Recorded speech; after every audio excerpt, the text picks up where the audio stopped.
प्यारे छात्रों, आपका स्वागत है। आज हम सेकेंड इलेक्ट्रॉनिक्स डिप्लोमा के subject electronics measurement and instrumentation, जिसकी कोड संख्या है EL 203 के चैप्टर थर्ड का अध्ययन करेंगे। यहाँ चैप्टर थर्ड है मेजरिंग इंस्ट्रूमेंट्स और आज का टॉपिक है उसमें dynamometer type, volt meter and ammeter. इससे पूर्व हमने moving coil, moving iron, PMMC type instruments के बारे में जाना। आज हम डायनेमोमीटर टाइप इंस्ट्रूमेंट्स यानी वोल्ट मीटर एमीटर के बारे में जानेंगे। डायनेमोमीटर टाइप जो इंस्ट्रूमेंट है वो खास तौर से वोल्ट मीटर और एमीटर की बजाय ज़्यादातर वाट मीटर के रूप में उपयोग होता है। इसका कारण है इसका कॉस्टलियर होना। ये डायनेमोमीटर टाइप इंस्ट्रूमेंट्स अगर वोल्ट मीटर एमीटर की तरफ यूज करते हैं तो बहुत महंगे पड़ते हैं, बजाय दूसरे जो इंस्ट्रूमेंट्स हैं moving coil, moving iron, PMMC, वो सस्ते पड़ते हैं, इसलिए उनका ज़्यादा यूज होता है। Dynamometer type volt meter ammeter का प्रयोग कम होता है। हाँ, डायनेमोमीटर टाइप वाट मीटर का प्रयोग होता है, परंतु फिर भी dynamometer type volt meter ammeter के बारे में हम जानकारी यहाँ प्राप्त करेंगे। सबसे पहले कंस्ट्रक्शन और working of dynamometer type volt meter and ammeter, यानी डायनेमोमीटर टाइप इंस्ट्रूमेंट्स की कंस्ट्रक्शन और वर्किंग के बारे में हम जानेंगे। इसकी जो डेफिनेशन है, अगर डेफिनेशन की बात करें तो PMMC इंस्ट्रूमेंट्स के समान ये डायनेमोमीटर टाइप इंस्ट्रूमेंट होते हैं। इसमें परमानेंट मैग्नेटिक फील्ड कॉइल जो PMMC में यूज होती है उसकी जगह यहाँ पर एक कोयल का यूज किया जाता है जो फिक्स्ड कोयल होती है, उसमें से धारा प्रवाहित की जाती है।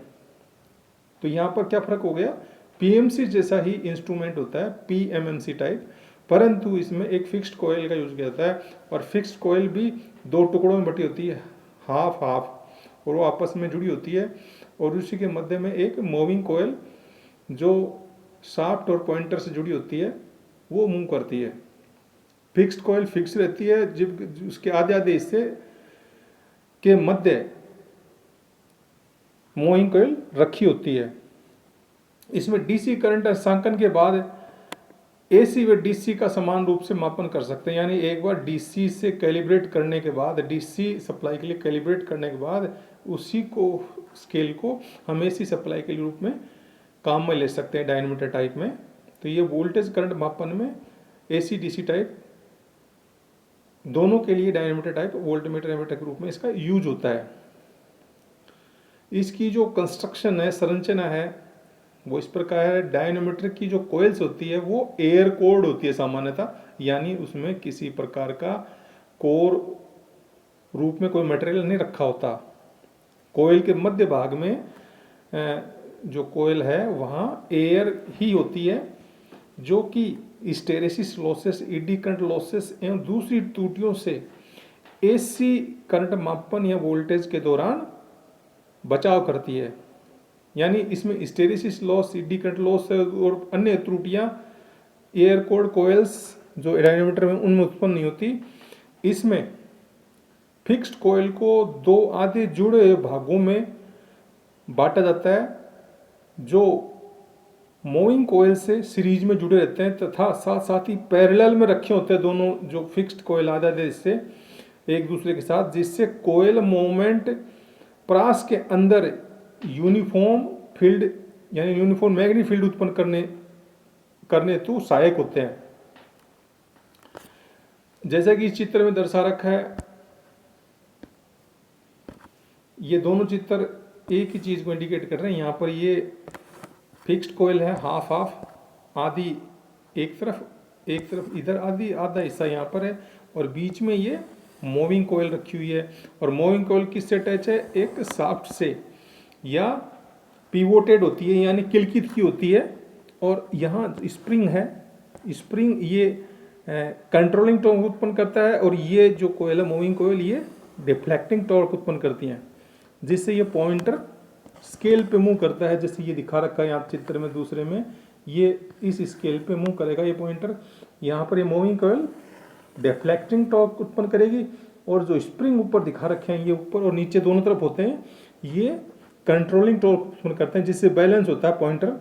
और पॉइंटर में जो वाइब्रेशन होते हैं यानी डैम्पिंग होती है उसको हटा दिया जाता है इन कंट्रोलिंग टॉर्क द्वारा, जो स्प्रिंग से आता है। हेयर स्प्रिंग्स जो लगे हैं, उन्हें हेयर स्प्रिंग यहाँ दिखा रखे हैं। तो करंट है वो हेयर स्प्रिंग से होता हुआ इन फिक्स कोयल में से पास होता है, फिर मूविंग कोयल में से पास होकर अगली आगे से दूसरी साइड की जो फिक्स कोयल उसमें से पास होता है, जिससे मैग्नेटिक फील्ड बनती है।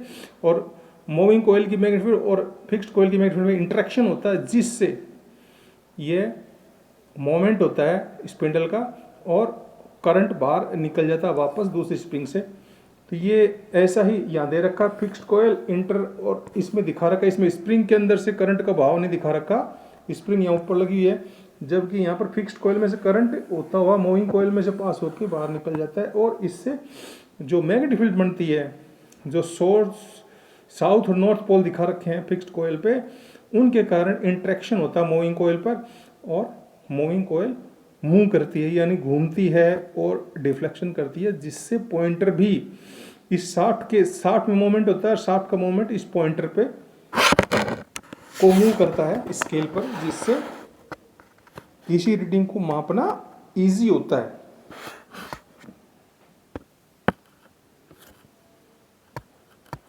ये जो कंस्ट्रक्शन है डायनामोमीटर टाइप की, वो ये दे रखी है यहाँ पर, इसमें ये स्केल दे रखा है, जो ऊपर पॉइंटर लगा हुआ है और पॉइंटर मूविंग कोयल से टच है, और साथ में फिक्स्ड कोयल हाफ हाफ दोनों तरफ लगा रखी है। जो फिक्स्ड कोयल है वो लोड से कनेक्ट है, इस लोड के अंदर से करंट बह रहा है या वोल्टेज का स्वरूप आ रहा है, उसका मापन किया जाता है।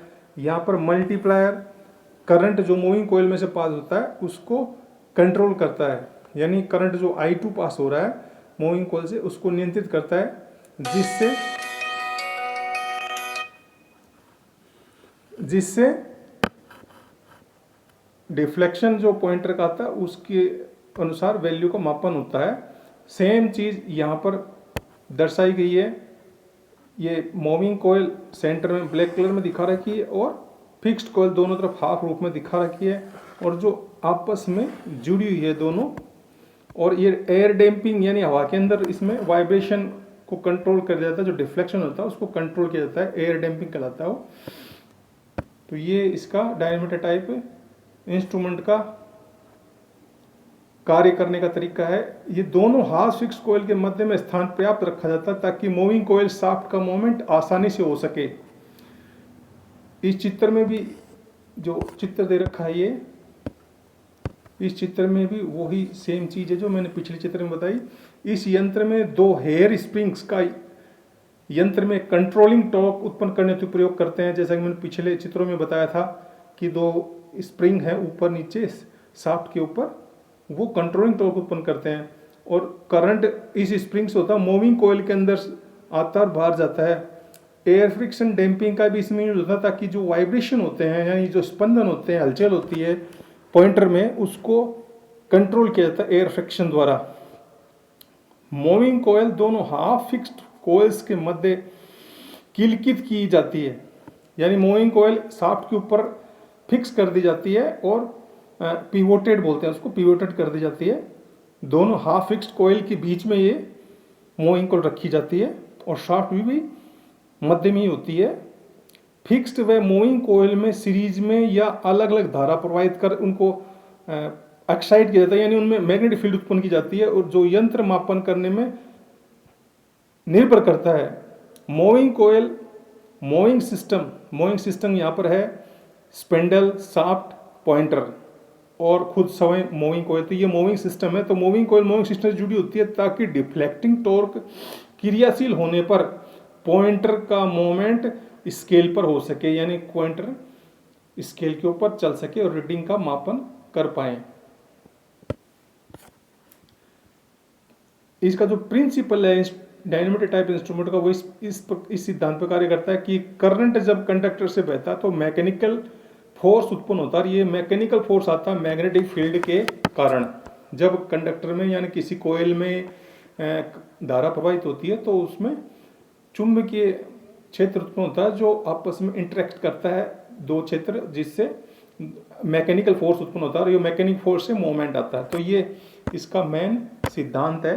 करंट कंडक्टर से बहता है तो मैकेनिकल फोर्स उत्पन्न होता है। इस सिद्धांत पे डायनेमोमीटर टाइप इंस्ट्रूमेंट काम करता है। इसकी जो वर्किंग है वो इस प्रकार है, जब ये यंत्र सर्किट में जुड़ा होता है जहाँ से मापन करना है तो ऑपरेटिंग करंट कोयल में से गुजरता है। इसके कारण कोयल्स के मध्य मैकेनिकल फोर्स उत्पन्न होता है, जिसके परिणाम स्वरूप पॉइंटर को मूविंग कोयल स्केल पर चलाती है। यानी मूविंग कोयल पॉइंटर को स्केल पर चलाती है और पॉइंटर उस स्थिति में स्थिर हो जाता है, विराम अवस्था में आता है जहां पर टी बराबर टी सी होता है। यानी डिफ्लेक्टिंग टॉर्क जो पॉइंटर में है और कंट्रोलिंग टॉर्क जो स्प्रिंग द्वारा उत्पन्न किया गया है। डिफ्लेक्टिंग टॉर्क मूविंग कोयल द्वारा आता है और कंट्रोलिंग टॉर्क स्प्रिंग द्वारा आता है, तो दोनों बराबर होते हैं। उस अवस्था में पॉइंटर स्थिर हो जाता है, विराम अवस्था में आता है और वैल्यू को इंडिकेट करता है जो स्केल पे होती है। रिवर्स करंट अगर इन कोयल्स में प्रवाहित किया जाए तो डिफ्लेक्टिंग टॉर्क की दिशा नहीं बदलती। इस कारण ये यंत्र एसी व डीसी मापन हेतु उपयुक्त होते हैं। माना कि IF बराबर फिक्स्ड धारा है जो फिक्स कोयल में से प्रवाहित होने वाली धारा IF, और IM है मूविंग कोयल में से प्रवाहित होने वाली धारा। जब ये दोनों आपस में सीरीज में जुड़ी है, फिक्स्ड कोयल और मूविंग कोयल, तो उनमें से एक समान करंट बहता है, यानी IF बराबर IM ही होगा। और उस केस में जो डिफ्लेक्टिंग टॉर्क है वो I स्क्वायर के बराबर होता है। I स्क्वायर असल में ये वो करंट है जिसको मापा जाना है। चूंकि स्प्रिंग द्वारा कंट्रोलिंग टॉर्क पॉइंटर को बैलेंस करता है, यानी स्प्रिंग जो कंट्रोलिंग टॉर्क उत्पन्न करता है वो पॉइंटर के डिफ्लेक्टिंग टॉर्क को कंट्रोल करता है और वहां पर विराम अवस्था प्राप्त कर लेता है पॉइंटर। तब कंट्रोलिंग टॉर्क जो एंगल ऑफ डिफ्लेक्शन है उसके समानुपाती होता है, जितना घुमा हुआ पॉइंटर में उसके समानुपाती होता है कंट्रोलिंग टॉर्क। और चूंकि साम्य अवस्था में यानी जब विराम अवस्था प्राप्त होगी पॉइंटर को, स्थिर होगा पॉइंटर, तो वहां डिफ्लेक्टिंग टॉर्क TD और कंट्रोलिंग टॉर्क TC बराबर हो जाते हैं। इन तीनों समीकरण को मिला दे तो डिफ्लेक्शन स्क्वायर ऑफ करंट के बराबर होता है। खासतौर से एमीटर वाले अगर केस की बात कर रहे हैं जब करंट मापन कर रहे हैं, और वोल्टमीटर की बात करते हैं तो थीटा यानी डिफ्लेक्शन है वो स्क्वायर ऑफ वोल्टेज के बराबर होता है। तो deflection of pointer is directly proportional to the square of the operating current और वोल्टेज। इन यंत्रों का स्केल नॉन यूनिफॉर्म होता है, यानी स्केल के एक समान रूप से नहीं बना होता। स्टार्टिंग में यानी जो कम वैल्यू की मान है वहां पर ये सघनता से मान का अंशांकन किया होता है, यानी क्राउडेड फॉर्म में होता है। और टॉप साइड जो स्केल है हायर साइड में, वहां पर ये विस्तारित रूप में फैलाव होता है स्केल का, स्केल की वैल्यू का। अगर मैं इसको अगर बताना चाहूँ तो मैं इस तरह बता सकता हूँ कि यानी मान लीजिए आपका स्केल ये, तो यहाँ वैल्यू बिल्कुल पास होगी, ये क्राउडेड फॉर्म है। पर जैसे हायर रेंज में जाएंगे तो वैल्यू दूर हो जाएगी, गैप हो जाएगा, उसमें विस्तार रूप हो जाएगा। तो ये नॉन यूनिफॉर्म स्केल होता है डायनेमोमीटर टाइप में। और अब इसके लाभ की बात करते हैं। यह यंत्र AC व DC दोनों के मापन में यूज होता है, यानी AC करंट DC करंट को माप सकता है, AC वोल्टेज DC वोल्टेज को माप सकता है। यह यंत्र हिस्टेरिसिस व ED करंट लॉसेस से भी मुक्त होता है, क्योंकि इसमें आयरन कोर का यूज होता है, केवल एयर कोर ही यूज होती है। एयर यानी हवा कोर के रूप में होती है, आयरन कोर नहीं होता, यानी लोहे की जो कोर होती है वो इसमें लगी नहीं होती, इसलिए हिस्टेरिसिस व ED करंट लॉसेस इसमें नहीं होते। एमीटर 10 एम्पीयर तक इसको डिजाइन कर सकते हैं और वोल्ट में को 600 वोल्ट तक डिजाइन किया जा सकता है डायनेमोमीटर टाइप में। इसकी जो हानियां हैं वो इस प्रकार है। इनमें टॉर्क वेट का जो रेशो वो कम होता है, इससे फ्रिक्शनल एरर उत्पन्न होती है जो सेंसिटिविटी को घटा देती है। सेंसिटिविटी घटती है तो वैल्यू में मान में एरर आती है। स्केल इसका यूनिफॉर्म नहीं होता, यानी एक समान रूप से स्केल नहीं होता। ये नॉन यूनिफॉर्म में होता है। जैसा कि मैंने अभी बताया, स्टार्टिंग में स्केल सघन रूप में होता है, वैल्यू सघन होती है, पास पास होती है वैल्यू, और जब टॉप रेंज की तरफ जाएंगे तो वहां पर वैल्यू विस्तार रूप में तक फैला होता है उसमें वैल्यूज में। स्ट्रे फील्ड्स के प्रभाव यानी जो मैग्नेटिक फील्ड का जो फैलाव है उससे बचाव हेतु इन तरह को अच्छी तरह से मात्रा में स्क्रीनिंग करना आवश्यक होता है। स्क्रीनिंग का माने यहाँ पर जांचना प्लस उसको पैकिंग अच्छी होनी चाहिए, उसकी सील्डिंग होनी चाहिए इंस्ट्रूमेंट्स की। ये यंत्र महंगे होते हैं तो दूसरे यंत्रों के सापेक्ष, इसलिए एमीटर वोल्टमीटर की तरह इनका यूज नहीं होता, केवल मुश्किल से इनका यूज किया जाता है। खास तौर से ये वाटमीटर में इनका प्रयोग ज़्यादा होता है। उच्च पावर का इनमें कंजप्शन होता है, यानी पावर हाई चाहिए इनको काम करने के लिए। जो डायनोमीटर टाइप इंस्ट्रूमेंट है वो डिफरेंट मेजरमेंट करने के लिए इस प्रकार यूज कर सकते हैं। फर्स्ट है फॉर स्मॉल करंट मेजरमेंट, यानी करंट की मात्रा कम हो जब एमीटर के रूप में इसको यूज करना है तो मूविंग और फिक्स्ड कॉइल सीरीज में कनेक्ट की जाती है। जैसे कि सीरीज में दिखा रखा है यहाँ पर इस चित्र में, ये फिक्स्ड कॉइल है और ये मूविंग कॉइल, ये तीनों सीरीज में जुड़ी है। साथ ही देख रहे हो मूविंग कॉइल बीच में रखी हुई है फिक्स्ड कॉइल के, दो फिक्स्ड कॉइल, हाफ कॉइल ये हाफ कॉइल ये, इनके बीच में रखी हुई है। तो ये स्मॉल करंट मेजरमेंट के लिए सर्किट है। दूसरा जो सर्किट आगे दिया हाई करंट मेजरमेंट के लिए, इसमें फिक्स्ड कॉइल को मोटे तार द्वारा निर्मित किया जाता है, यानी मोटे वायर यूज करते हैं फिक्स्ड कॉइल निर्माण करने के लिए। यहाँ फिक्स्ड कॉइल ये है, फिक्स्ड कॉइल ये है, और साथ ही मूविंग को पतले वायर का निर्मित की जाती है। और मूविंग कॉइल को एक शंट से और जोड़ दिया जाता है, हाई रेजिस्टेंस शंट। ये इस मूविंग कॉइल से जुड़ा हुआ है। ये शंट धारा को जो मूविंग कॉइल में जा रही है उसको कंट्रोल करता है हाई करंट के केस में। और उच्चतर हाई करंट का मापन करना है तो इसमें फिक्स्ड कॉइल और दोनों फिक्स्ड कॉइल जो हाफ हाफ हैं वो एक शंट के साथ रक्त पैरेलल में मूविंग कॉइल के साथ जोड़ दी जाती है। जबकि यह ध्यान रखना कि वायर एफसी का महम मोटा ही रहेगा, पतला नहीं होगा। वोल्टेज मापन करने के लिए जो वोल्टमीटर, इसमें कॉइल्स के लिए हाई रेजिस्टेंस वायर का यूज करते हैं जो पतला होता है आकार में। यहाँ पर फिक्स्ड कॉइल एवं मूविंग कॉइल एक high non inductive resistance R से सीरीज में जुड़ी होती है। ये नॉन इंडक्टिव टाइप सीरीज में रेजिस्टेंस जुड़ा हुआ है इन तीनों कॉइल से। फिक्स्ड कॉइल पहली दूसरी आधा हिस्सा है और मूविंग कॉइल, इनके सबके साथ ये सीरीज में जुड़ा हुआ है। इससे एक समान धारा प्रवाहित होती है और वोल्टेज का मापन संभव होता है। तो ये विभिन्न प्रकार के सर्किट्स बताए, स्मॉल करंट मापन के लिए, हाई करंट मापन के लिए, हायर करंट मापन के लिए और वोल्टेज मापन के लिए। ये चार प्रकार के सर्किट्स थे जिससे हम एज एमीटर, पहले तीन सर्किट हैं वो एमीटर के रूप में प्रयोग होते हैं और लास्ट का सर्किट वोल्टमीटर के रूप में प्रयोग होता है। मैंने बताया शुरुआत में कि ये एसी डीसी का मापन तो करते हैं परंतु कॉस्टलियर होने के कारण इन डायनेमोमीटर टाइप इंस्ट्रूमेंट में वोल्टमीटर मीटर का प्रयोग कम होता है, वाटमीटर के रूप में इसका यूज ज़्यादा होता है। तो आज के लिए हमारा इतना ही टॉपिक है।